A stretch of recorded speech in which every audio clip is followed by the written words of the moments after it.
ప్రజల ప్రాణాలు ముఖ్యం. అందువల్ల బాగా ఆలోచించి మీరు సీరియస్గా ఈ అంశాన్ని రివ్యూ చేసి ఈ కుటుంబాన్ని ప్రభుత్వం కూడా ముందుకొచ్చి ఆదుకోవాలని, ఇలాంటి పరిస్థితి ఇంకెవరికి హైదరాబాద్లో రాకుండా ఉండడానికి, ఈ రియల్ ఎస్టేట్ రంగం మళ్లీ పూర్వ వైభవాన్ని పొందే విధంగా ప్రభుత్వం చొరవ చూపాలని, బేషిజాలకు పోకుండా ఆత్మవిమర్శ చేసుకోండి, గుండె మీద చేసుకొని ఆలోచించండి. నిజంగా ఆయన భార్య, వాళ్ళ చెల్లెళ్ళు, వాళ్ళ తండ్రి గారు, వాళ్ళ మామగారు, వాళ్ళందరి మాటలు వింటే ఆయన గత 3-4 నెలల నుంచి ఎంత క్షోభ అనుభవించాడు. చాలా నిజాయితీ పరుడని, చనిపోవడానికి కొద్ది గంటల ముందు ఆయనకున్న ఎల్ఐసిలో కట్టిన డబ్బు 18 లక్షలు తెచ్చి ఎవరెవరికి అప్పులు కట్టాలనో ఆ ఎల్ఐసి రద్దు చేసుకుని లైఫ్ ఇన్సూరెన్స్ ను ఆ 18 లక్షలు తెచ్చి కూడా అప్పుల వాళ్ళకి కడుతూ చనిపోయాడు. అంటే ఆయన ఎంత నిజాయితీ పరుడో ఆలోచించండి. చివరికి ఆ కుటుంబానికి ఎల్ఐసి కూడా లేదు, బీమా కూడా లేదు, ఆ కుటుంబాన్ని ఆదుకునే పరిస్థితి కూడా లేదు. అంటే ఆయన ఒక నిజాయితీ పరుడు, ఆత్మగౌరవం కలిగిన వాడు కనుక ఇంకా 10 మందిలో అవమానం పాలు కాకూడదు, 10 మందిలో నా గౌరవం పోతే తట్టుకోలేక చివరికి అప్పుల వాళ్లకు ఎల్ఐసి రద్దు చేసి అప్పులు కట్టి ఆత్మహత్య చేసుకున్నాడు. ఆత్మహత్య పరిష్కారం కాదు. నిజానికి 5 సంవత్సరాల పాప ఉంది.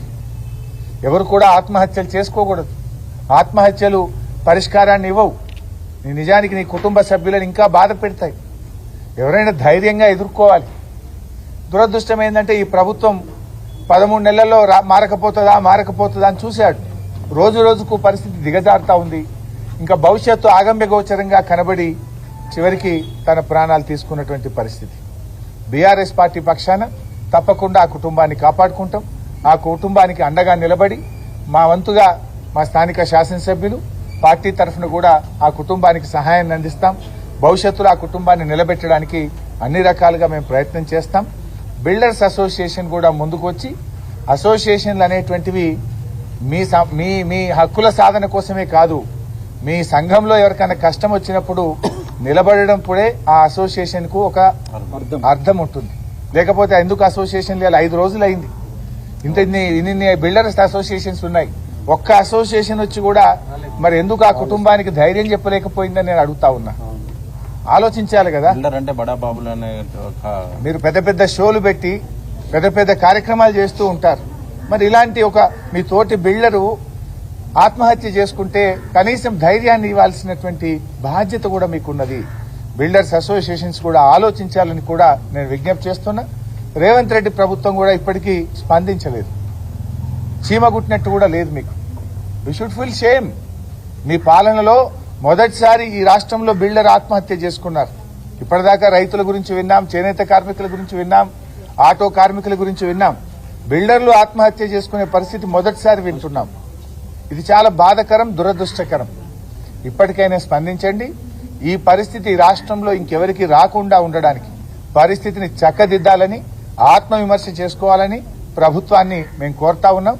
త్వరలో జరిగే శాసనసభ సమావేశాల్లో కూడా ఈ ప్రభుత్వానికి బీఆర్ఎస్ పార్టీ పక్షాన ఈ క్షేత్రస్థాయిలో ఉన్నటువంటి స్థితి మీద, బిల్డర్ల సమస్యల మీద శాసనసభలో కూడా చర్చ పెట్టి ప్రభుత్వం కళ్లు తెరిపించే ప్రయత్నం కూడా చేస్తాం. ఈ కుటుంబాన్ని తప్పకుండా మేము మా శాయశక్తులు ఆ కుటుంబానికి సహాయ సహకారాలు కూడా అందిస్తాం. ఆ కుటుంబాన్ని ఆదుకుంటాం. మరే బిల్డర్ కూడా దయచేసి ఇలాంటి దానికి ఒడిగట్టకూడదని ధైర్యంగా ఎదుర్కొనండి. నిజంగా ఏదైనా ఇబ్బంది ఉంటే ప్రభుత్వం దృష్టికి తీసుకుపోండి.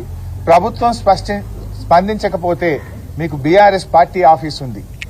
మాది జనతా బజార్ అనే పేరుంది బీఆర్ఎస్ పార్టీ ఆఫీస్కు. ఎవరికన్నా అంత కష్టం వస్తే బీఆర్ఎస్ పార్టీ ఆఫీస్కు రండి. మీ సమస్యను మా దృష్టికి తీసుకురండి. మేము ప్రభుత్వం దృష్టికి తీసుకుపోతాం.